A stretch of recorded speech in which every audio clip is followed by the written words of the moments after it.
पूर्व गृह मंत्री अनिल देशमुख ने आज प्रेस कॉन्फ्रेंस में राज्य सरकार और चुनाव आयोग पर सीधा निशाना साधा। उन्होंने कहा कि शुरुआत से ही मतदाता सूची में गंभीर गड़बड़ियां थी और आयोग ने सरकार से बिना चर्चा कई गलत फैसले लिए, जिससे नगर पंचायत और पालिका चुनाव में तनाव बढ़ा। अधिवेशन पर उन्होंने सरकार को घेरा और कहा कि नागपुर करार के बावजूद सिर्फ 7 दिन का अधिवेशन, जबकि विदर्भ के महत्वपूर्ण मुद्दे अभी भी प्रलंबित है। उन्होंने अनिल देशमुख, पेड़ों की कटाई और नए डीजीपी सदानंद दाते पर भी अपनी प्रतिक्रिया दी और कुछ मुद्दों पर सरकार के रुख को गलत और संदिग्ध बताया।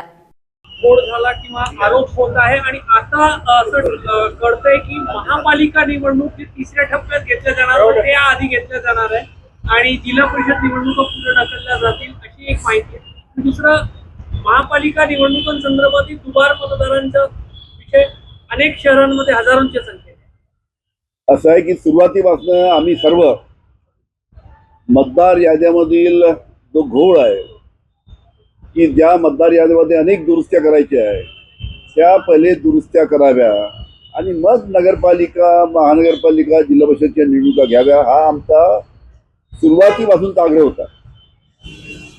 पण या निवडणूक आयोगाने आणि सरकारने ऐकलं नाही। आता नगरपंचायत, नगरपालिकेच्या निवडणुका झाल्या। संपूर्ण या निवडणुकीमध्ये गोंधळाचं वातावरण आहे।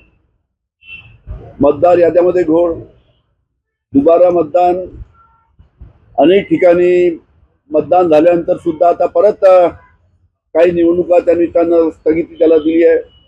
अनेक नगरपालिकेच्या निवडणुका आता पुढच्या 20 तारखेला होणार आहे। अनेक नगरपालिकेमध्ये काही वार्डाच्या निवडणुका 20 तारखेला होणार आहे। हा संपूर्ण गोंधळ त्या निमित्तानं या निवडणूक आयोगाचा चालू आहे आणि निवडणूक आयोग राज्य शासनाशी संपर्क केल्याशिवाय इतका मोठा निर्णय घेऊ शकत नाही। आता स्वतः मुख्यमंत्री जेव्हा म्हणतात की निवडणूक आयोगाने अशा पद्धतीचा निर्णय घेणं चुकीचं आहे। आम्ही सुद्धा इतकी वर्ष सरकारमध्ये होतो।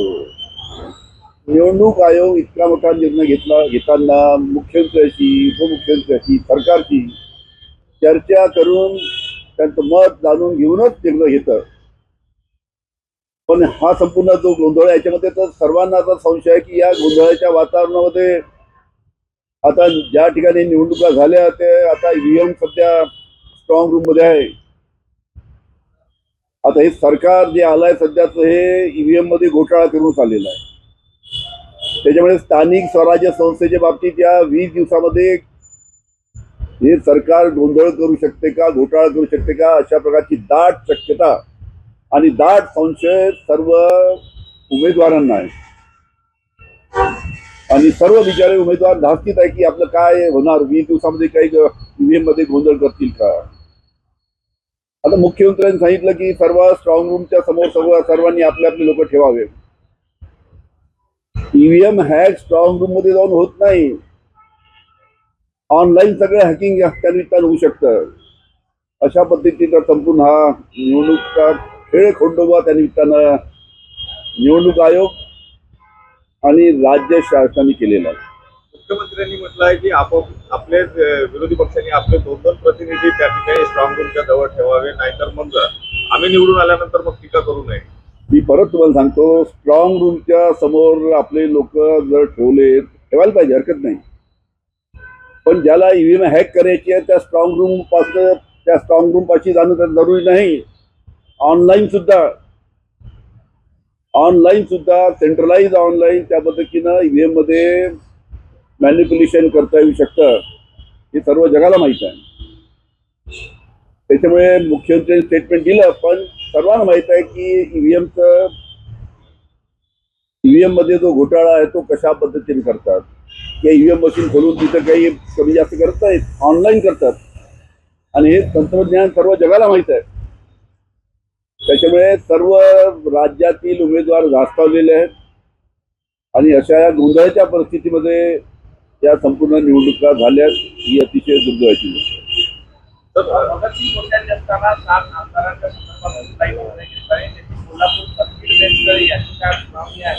काय वाटतं काय त्याच्यामध्ये निर्णय होईल पाहू, मला काही त्याच्यावर जास्त डिटेल माहित नाही।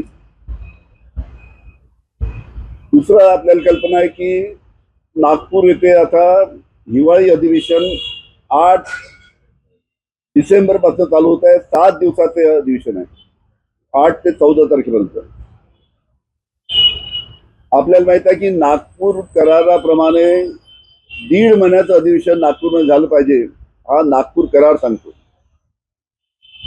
म्हणून माझं म्हणणं आहे की नागपूर करार माननीय मुख्यमंत्र्याला या सरकारला मान्य नाही का? या 1.5 महिन्याचं जर अधिवेशन झालं असतं तर या 1.5 महिन्याच्या अधिवेशनामध्ये शेतकऱ्यांचे प्रश्न मोठ्या प्रमाणात आहे.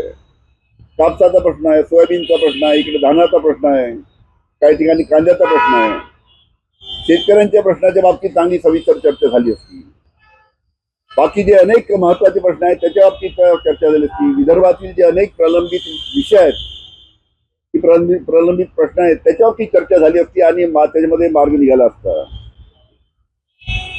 पण 1.5 महिन्याचं अधिवेशन घेण्याच्या ऐवजी फक्त 8 दिवसाचं राज्य शासन अधिवेशन घेत आहे. नागपूर कराराचा या शासनाला विसर पडलाय, हे माझं ठाम मत आहे.